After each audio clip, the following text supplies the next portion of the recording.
All right, welcome to Sober is Sexy AF. I have a very special guest here today.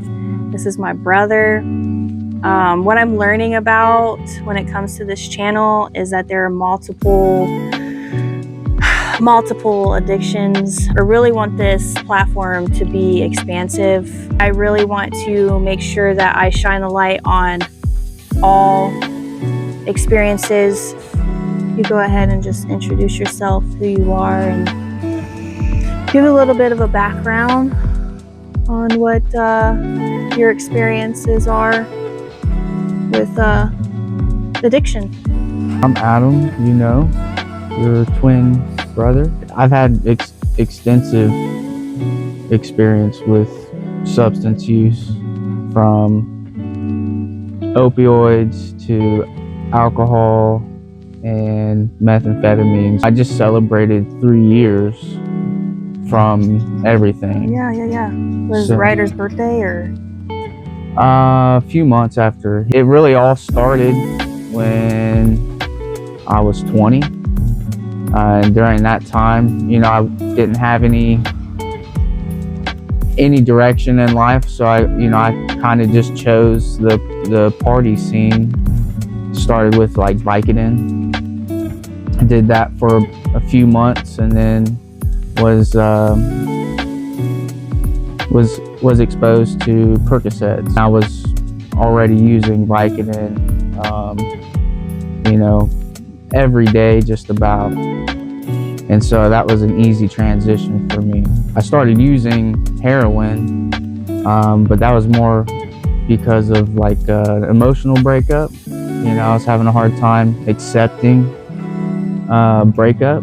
I used that to kind of cope, to kind of not have to accept the fact that, I was depressed. I used heroin for about 3 years. I did a year with Vicodin and Percocet, and then had that breakup. And where were you when you made that choice to use heroin? Like, what was happening in that moment, like when you chose to do that? Honestly, it was a random exposure. I had a party at my house, and then a neighbor knocked on my door to tell me to turn my music down, and then got in my face, and then we just told him to chill out. We won't turn the music back on, but of course we did. And then he came back over, and then I don't know how, but he ended up inviting us over to his house, and he had heroin, and he said, "You want to try some?" And I was like, "Yeah." And that was how I got exposed. It was a next door neighbor, just really random.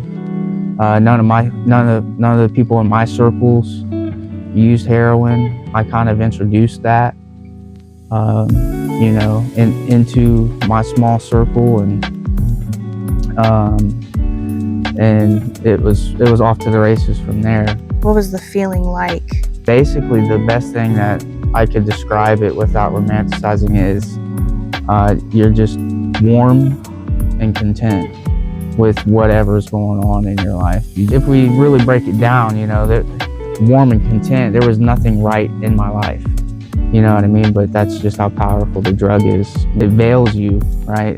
It makes you feel like everything's fine. And so it's easy to just kind of go with the flow. There was a stage during that 4 years where I was like, man, this is shit.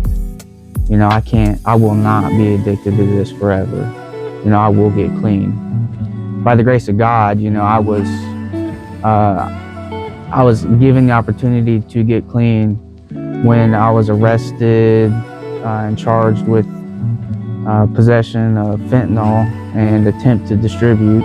At that point, I had made a decision that I'm going to use this really negative experience to turn it around. And I did. I went to treatment, outpatient treatment. I went to group 5 days a week. I lost my job because I got arrested. I took whatever came from that, though. I didn't fight it, because I wanted to change. I had support, Catherine, really, she took me in. She really supported me in helping me turn things around when I needed it. I was able to take a plea and got ILC in lieu of conviction. So in lieu of conviction, I just had to complete treatment, do a year of treatment, be on probation for 2 years, and I completed that. And you were sober that whole time? So from opiates, yes, but I wasn't completely sold on recovery. You need to be completely abstinent from everything at that time. I just knew I was not wanting to use heroin again, fentanyl again. That's where the other addiction came in to play, because I didn't establish that, I needed to be completely abstinent. I just needed to not do this. About a year and a half later, maybe less, I was doing meth. That was something I've never seen in my social circles until I met a girl that used meth and introduced it, and it was off to the races. With methamphetamines, it's more of like a mental obsession. There's no physical withdrawals from it. If I could describe it, it was like my life was insane. I was insane, out of control and out of my mind, and I was okay with it. Very much of my addiction was trying to distract myself,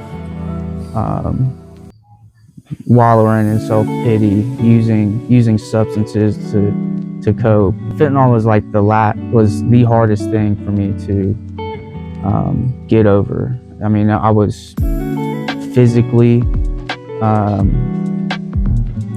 2 weeks I was just laying up in a bed, and I remember I didn't get out of bed until my 3rd week, when I started treatment, was the first time I left out the house. With meth, it was more like, this is not going to be easy or that hard to quit. I'm going to be able to quit this. There's nothing compares to fentanyl.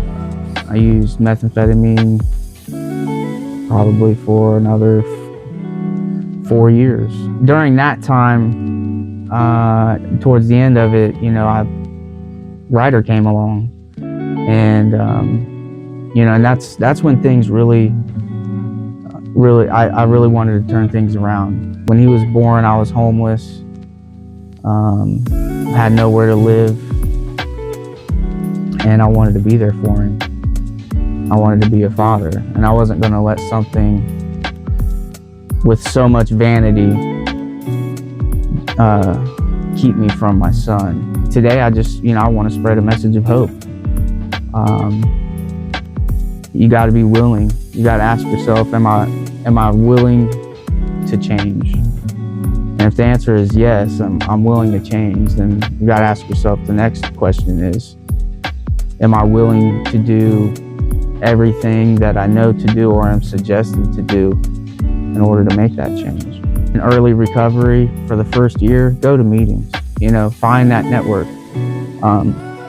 And I emphasize that because, going into treatment, and one thing I didn't account for was I had to lose my identity that I came in with, basically. I had to lose how I perceived myself. Right. How the world perceived me. I had to leave all that behind. Do you have any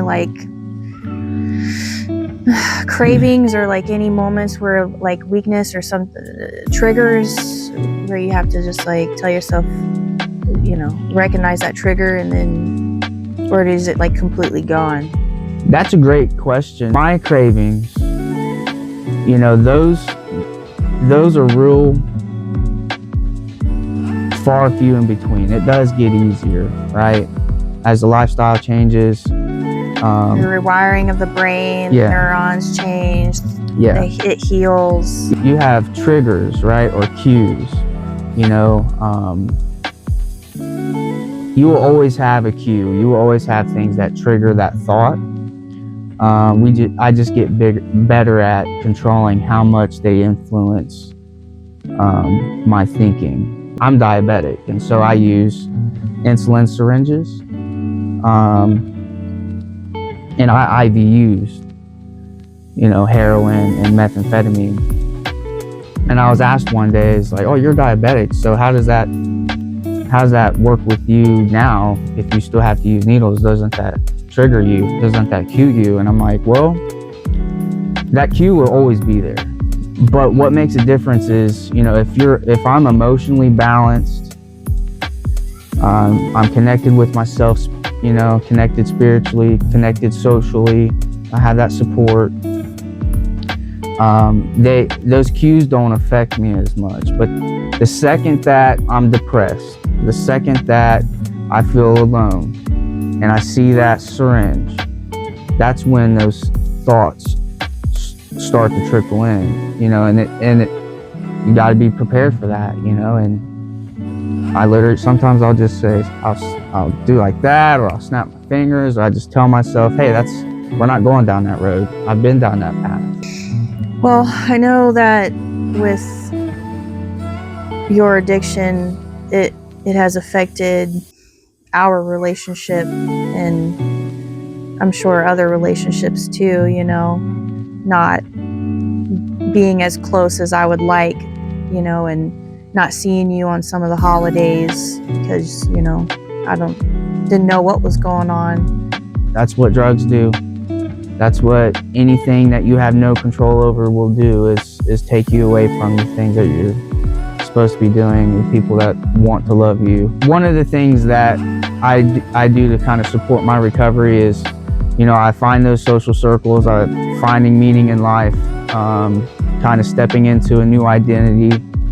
I'm in my second year of school for social work, and that's surprising as hell to me because I'm currently a 4.0 student. I would like for you to maybe give our audience like a words of encouragement, some words of wisdom. If you feel like you're struggling, or maybe you don't know you have a problem, there are people that love you. There are circles of people that you can get help in. The biggest thing is you got to be willing.